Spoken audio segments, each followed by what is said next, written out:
देख रहे हैं चैनल तीर तरकश। मैं घनश्याम बादल। सोने जैसा रंग है तेरा, चांदी जैसे बाल, एक तो ही धनवान है गोरी, बाकी सब कंगाल। ये गाना अब बड़ा मुश्किल हो गया है। साथ ही साथ और एक फिल्मी गीत आपके याद आ रहा होगा, सोना कितना सोना है, सोने जैसा तेरा मन। ये तो बात हुई इल्मी फिल्मी, लेकिन प्रधानमंत्री की अपील के बाद कि तेल का खर्च कम से कम करें और सोना कम से कम 1 साल तक बिल्कुल मत खरीदें। इस एक अपील से उद्योग जगत में, राजनीति में, सामरिक क्षेत्र में और आम आदमी के जीवन में भी हलचल मचा दी है। प्रधानमंत्री इससे पहले भी अपीलें करते रहे हैं और ऐसी अपील करने वाले वे देश के पहले प्रधानमंत्री नहीं हैं। याद कीजिए, लाल बहादुर शास्त्री ने पाकिस्तान के हमले के समय अपील की थी, एक वक्त का व्रत रखिए। इंदिरा गांधी ने भी सोने ना खरीदने की अपील की थी। तो प्रधानमंत्री नरेंद्र मोदी भी उसी श्रेणी में आकर एक बार अब फिर से अपील कर रहे हैं, 1 साल तक सोना ना खरीदें। वो ऐसा क्यों कह रहे हैं, आइए इसको समझने की कोशिश करते हैं। खाड़ी में युद्ध चल रहा है और युद्ध के चलते हुए भारत की अर्थव्यवस्था भी बाकी देशों की तरह बुरी तरह से प्रभावित हो रही है या होने जा रही है। आशंका इस बात की है कि यह युद्ध जल्दी ही खत्म नहीं हो रहा है और यदि यह आशंका सही सिद्ध हुई तो फिर इसमें दो राय नहीं है कि भारत की अर्थव्यवस्था जो पंख लगाकर तीसरे स्थान पर जाने की ओर बढ़ रही थी, लड़खड़ा जाएगी। रुपया पहले ही डॉलर के मुकाबले 95 रुपये 28 पैसे का हो चुका है, या और भी नीचे जा सकता है। आयात बिल में, सोने के और चांदी के आयात बिल में भारी वृद्धि हो सकती है, जिसका असर भारत की अर्थव्यवस्था पर पड़ेगा। तो मान लीजिए प्रधानमंत्री ने यह अपील यूं ही नहीं की, इसके बहुत सारे मायने हैं। और कहा जाता है कि राजा जब प्रार्थना करता है, अपील करता है, तो उसको आदेश मान लेने में ही भलाई है। ऐसा ही संकेत प्रधानमंत्री ने कल दे दिया। और सोने चांदी के आयात पर जो ड्यूटी अब तक 6% लगती थी, उसे बढ़ाकर 15% कर दिया गया है।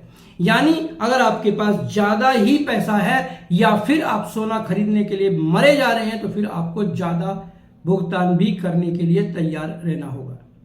यदि सोने की स्थिति को देखें तो वर्तमान में भारत के रिजर्व बैंक के पास इस समय लगभग 880.52 टन सोने का भंडार है और हम दुनिया के बहुत बड़े सोना भंडारण करने वाले देशों में शुमार होते हैं। यदि इसकी कीमत निकाली जाए, रिजर्व बैंक में जो सोना रखा हुआ है, तो उसकी कीमत होती है लगभग 113.5 अरब डॉलर और भारतीय मुद्रा में यानी रुपए में हो जाती है 10,814 करोड़ रुपए। एक बड़ी राशि है। और सोने की यह फितरत है कि सोना सुप्त अवस्था में ज्यादा रहता है, यानी निष्क्रिय रहता है। घरों में, ट्रस्ट में, मंदिरों में, दूसरे धार्मिक स्थलों पर सोना रखा होता है और वो अर्थव्यवस्था के बढ़ावे में काम नहीं आ रहा होता है। जहां रिजर्व बैंक के पास लगभग 880 टन सोना है, वहीं भारतीय परिवारों में, घरों में, मंदिरों में, ट्रस्टों में, निजी संस्थाओं में लगभग 25,000 से लेकर 27,000 टन सोना निष्क्रिय रूप से रखा हुआ है, जिसका हमारी अर्थव्यवस्था को कोई लाभ नहीं मिल रहा है। यदि इस सोने की कीमत निकाली जाए तो 2025-26 के हिसाब से भी अगर हम देखते हैं तो 2025-26 में भारत ने 721 टन सोने का आयात किया और हमें सोना भेजने वाले देशों में प्रमुख रूप से स्विट्जरलैंड, यूनाइटेड अरब अमीरात्स और साउथ अफ्रीका। और इस सोने की कीमत बैठती है लगभग 71.98 अरब डॉलर।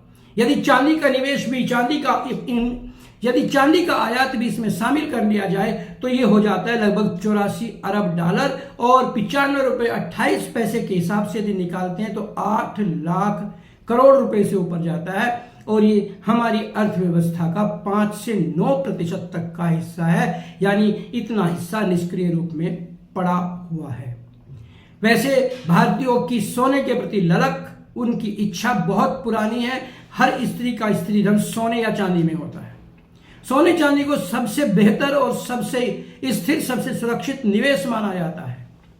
भारतीय मुद्रा प्रकाशन के समय भी या अन्य काम के लिए भी रिजर्व बैंक के पास जहां सोना रखा जाता है रिजर्व की मुद्रा में, वहीं पर हमने लगभग 198 टन सोना बैंक ऑफ इंग्लैंड और SIB के पास भी रखा हुआ है। यानी हमारा बहुत सारा सोना देश में रखा है और बहुत सारा सोना विदेशों में भी हमने रखा हुआ है। अब बात करते हैं कि प्रधानमंत्री आखिरकार ऐसी अपील कर क्यों रहे हैं। देख लीजिए, यदि तेल और सोने का यह संकट जारी रहता है तो फिर भारतीय अर्थव्यवस्था को भारी नुकसान होने जा रहा है। बस प्रधानमंत्री की चिंता यही है। और जो ड्यूटी बढ़ाई गई है, जिसको 6% से बढ़ाकर 9% कर दिया गया है, ये एक साफ संकेत है कि प्रधानमंत्री भारतीय अर्थव्यवस्था को सहारा देना चाहते हैं और वो देश के हर नागरिक को अनुशासित सिपाही के रूप में चाहते हैं कि जैसा कहा जाए वैसा वह नागरिक करे। लेकिन साथ ही साथ समस्याएं दूसरी भी। भारत में कोई ऐसी शादी, कम से कम हिंदू शादी तो नहीं होती है, जिसमें सोने का लेन देन न हो, बच्चियों के ऊपर, बहुओं के ऊपर सोने के गहने न चढ़ाए जाएं, रिश्तेदारों को सोने की अंगूठियां, सोने की चैन और दूसरी सोने की घड़ियां जैसे उपहार न दिए जाएं। यदि इस अपील पर गौर किया जाए तो फिर यह परंपरा छूटने जा रही है।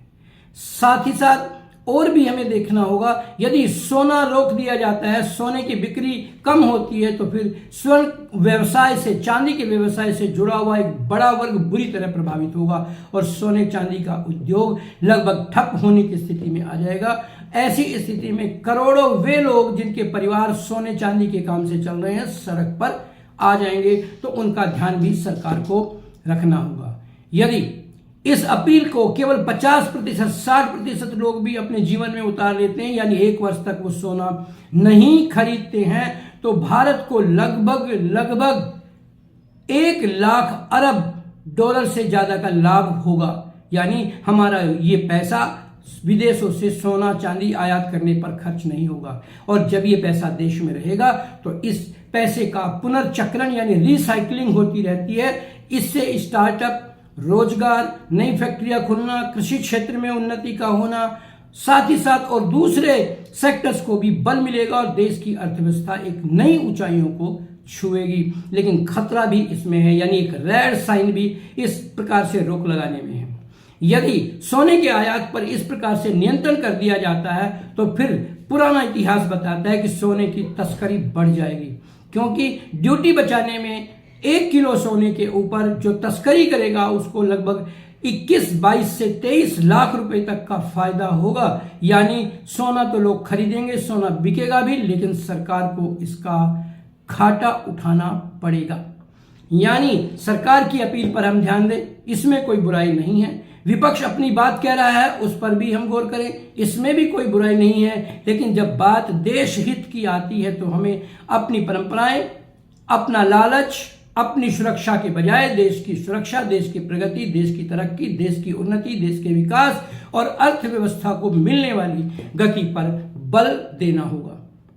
तो आज बस इतना ही। होती है मुलाकात एक नए मुद्दे के साथ। तब तक देखते रहिए चैनल तीर तर्कश। नमस्कार।